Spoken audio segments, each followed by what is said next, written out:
Je vous remercie, Monsieur le Président. Monsieur le Président, Monsieur le Premier ministre, Mesdames, Messieurs les ministres, honorables collègues. Monsieur le Premier ministre, enfin, vous voilà,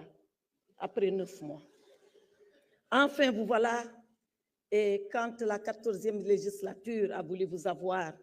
malgré les dispositions de l'article 55 de la Constitution, malgré un engagement écrit et solennel de son Excellence, Monsieur le Président de la République, vous n'avez pas voulu comparaître. Mais nous sommes heureux que vous soyez là. Et je voudrais vous souhaiter la bienvenue au nom de la 14e législature qui vous a si attendu. Vous venez après des élections qui vous ont été victorieuses parce que vous avez votre majorité écrasante. Cela veut dire que maintenant, vous avez en main tous les leviers de la politique économique et sociale du Sénégal en main. Et les attentes sont grandes, Monsieur le Premier ministre. Les attentes sont grandes, le peuple est pressé et il a raison d'être pressé. Monsieur le Premier ministre, ma première prise de parole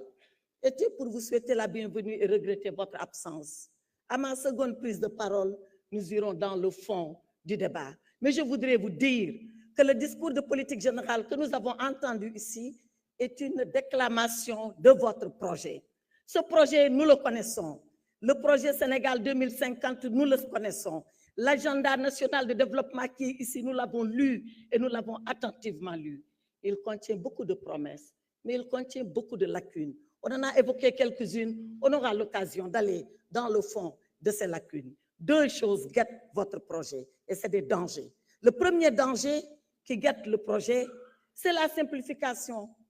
très simple, excusez-moi de la répétition, de ce que vous proposez aux Sénégalais. Attention, le monde n'est pas manichéen. Il n'y a pas les méchants d'un côté et le bon de l'autre. Il y en a partout et dans les deux côtés. Ensuite, l'autre danger, c'est le danger de penser qu'on peut tout promettre, une chose et son contraire. Cela s'appelle tout simplement du populisme et je pèse mes mots. À ma deuxième prise de parole, je reviendrai beaucoup plus en détail sur ce que je veux vous dire, Monsieur le Premier ministre. Je vous remercie.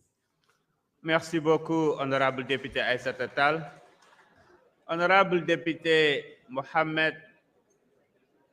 Aïb Salim Dafé, man nga ñëw jël sa kàddu.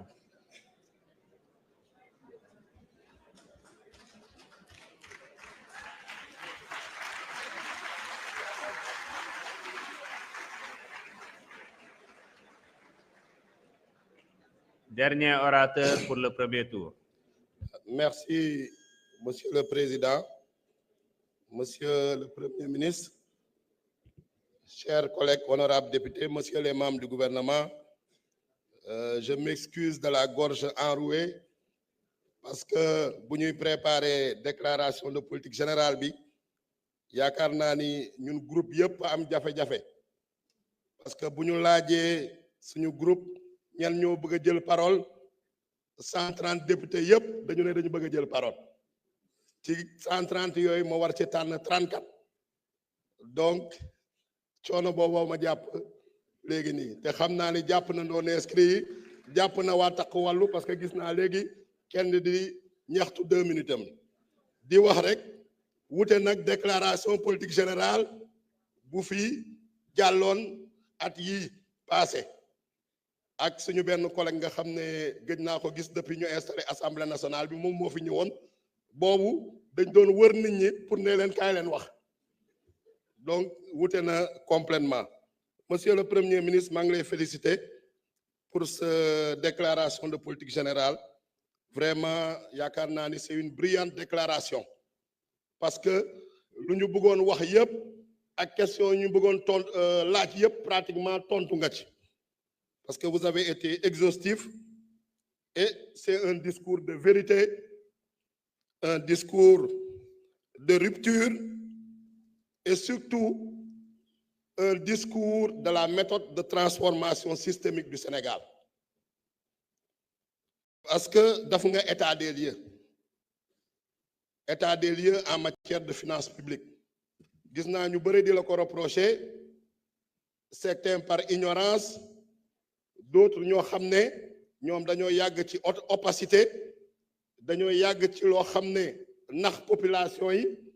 dañoo yàgg ci manipulation ak yàgg ci travestissement des faits mais yow lu nga def c'est un discours de vérité yow président de la République Bassirou Diomaye Faye une démarche de transparence ba nga xam ne loi nga appliqué loi ba xam ne Assemblée nationale nañ ko voté la loi 2012-22 portant code de transparence dans la gestion des finances publiques ñu ne président de la République suñ ko falee si ñetti weer yi war na def une revue des finances publiques ci revue des finances publiques boobu su ko defee mu def audit lu ñuy wax audit de l'endettement te yaakaar naa ni loolu ngeen def ba pare jébbal ko Cour des comptes am na ñetti weer pour saytu loolu balaa mu ko publier jox ko population bi donc ñu la koy reprocher yaakaar naa ni soit ils sont de mauvaise foi wala soit ce sont des ignorants beneen bi gis nañ ni également jéego yu ngeen def yow ak sa gouvernement yépp ma leen di féliciter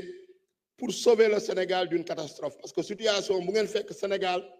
c'est une situation catastrophique vous avez pris des mesures immédiates des mesures urgentes pour prévenir la catastrophe.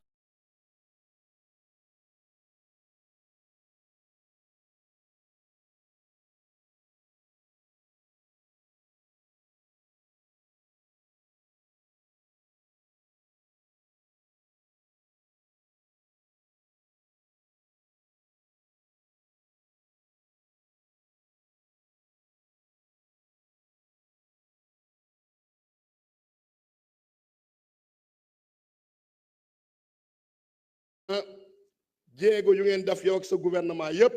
ma leen di féliciter pour sauver le Sénégal d'une catastrophe parce que situation bu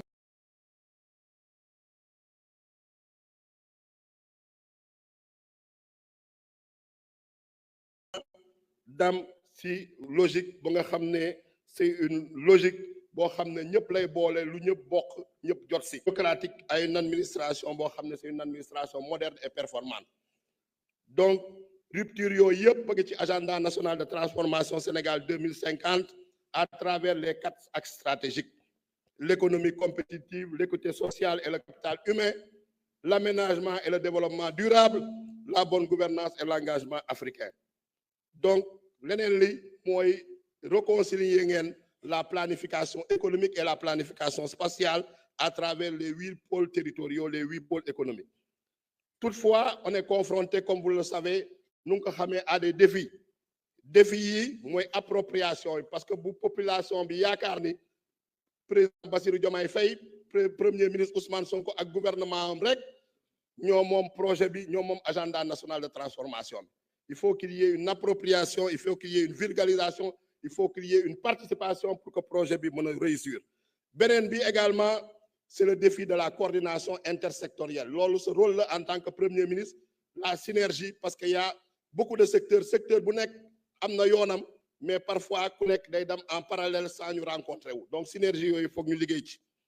beneen bi également mooy l'utilisation des ressources locales utilisation des ressources locales su nga ko waxee moo jëm ci emploi bi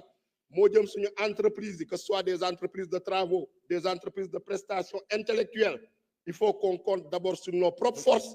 puisque lu ñuy liggéey résultats yi suñ ko amee ñu xam ne majoritairement sénégalais yi ñoo ko liggéey africains yi ñoo ko liggéey donc yaakaar naa ni défis yooyu ce sont des défis qui se posent à vous et qui se posent également à nous en tant qu'Assemblée nationale parce que ñun am nañ ci rôle bu ñu ci war a jouer dans cette rupture dans cette transformation systémique muy Assemblée nationale gis nañ ni déjà ñuy féliciter le président Malick Ndiaye pour la démarche de rupture qu'il a déjà adoptée au sein de l'Assemblée nationale notamment su lu jëm ci vote des lois commencé nañ fi vote électronique moo ngi fi woon effectivement ñeneen ñoo ko fi indi mais mosuñu ko utiliser donc ñoom malheureusement loolu mooy seen anachronisme dañ leen di jox abal leen